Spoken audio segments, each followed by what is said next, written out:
I'm Tyrell Cannon. I make comic books. I live in Chicago, Illinois. I've been doing this for over 10 years now. Um, the first comic that I got, I think what happened was I was about fourth grade. I got a Christmas present, and I got an issue of G.I. Joe. And I don't remember that issue because I think I promptly lost it, which is unfortunate because I remember liking it. And then I got this issue of The Incredible Hulk featuring Man-Thing. I also got X-Force number 9, I believe it was, which is one of the. This is gonna be great. It's a Rob Liefeld X-Force with Cable with a giant gun on the cover. So you know that one, right? No. No, yeah, that's the joke. No. Is that they're all that way. Oh. But no, it's one where he like gets half of his skin ripped off his face, and you find out that underneath that side he's metal, right? Not just his arm, but his face. After that, we went to the comic book store every week, and every job I had, because I started getting jobs like in fourth, fifth grade, was to spend money on comics. So I started buying the comics, I started buying the trading cards, and it was over after that. My favorite artists probably aren't necessarily even comic book artists. My favorite artist is probably Michelangelo, who I think is probably the best comic book artist. Like, I think the Sistine Chapel is a beautiful comic book. I think it's amazing. And then I also love Albrecht Dürer. For comic book artists, I love Mobius. I really love Frank Frazetta. Right now I love Anders Nilsson.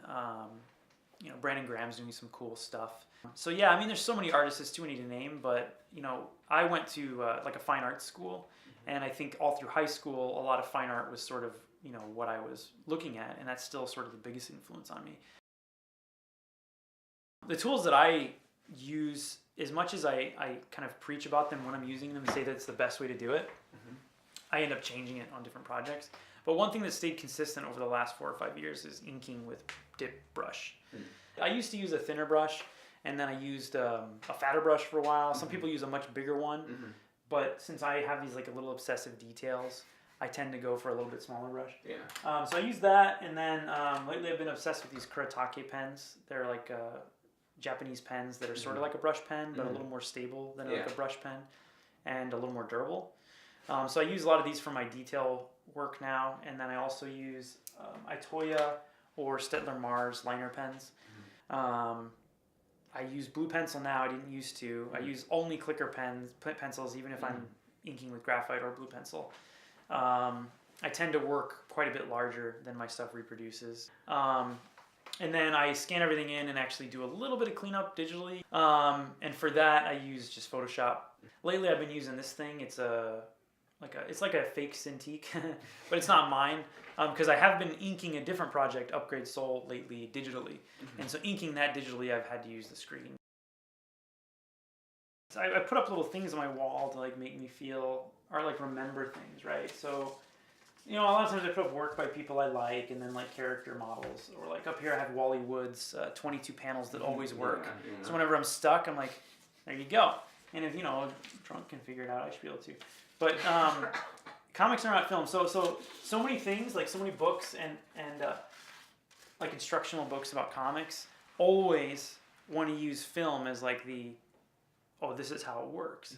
And being somebody who studied film and used the filmmaker's handbook, and then seeing like that they're just copying stuff out of there and then adapting it to a medium that doesn't need any of those rules. Like, a lot of people talk to me about like, oh, well, you broke the 180-degree rule. I'm like, who cares? You know who my characters are. You know where they are. I don't care. Filmmakers do it all the time. Why do I have to follow that rule?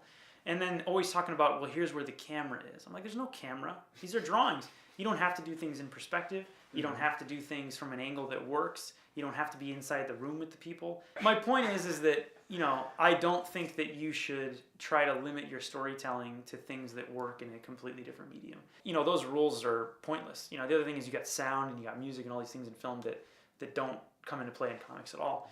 So I just like to put that up there because sometimes I'll slip into that because I study filmmaking. I'm like, well, where's the camera in this shot? It's like, well, who cares where the camera is?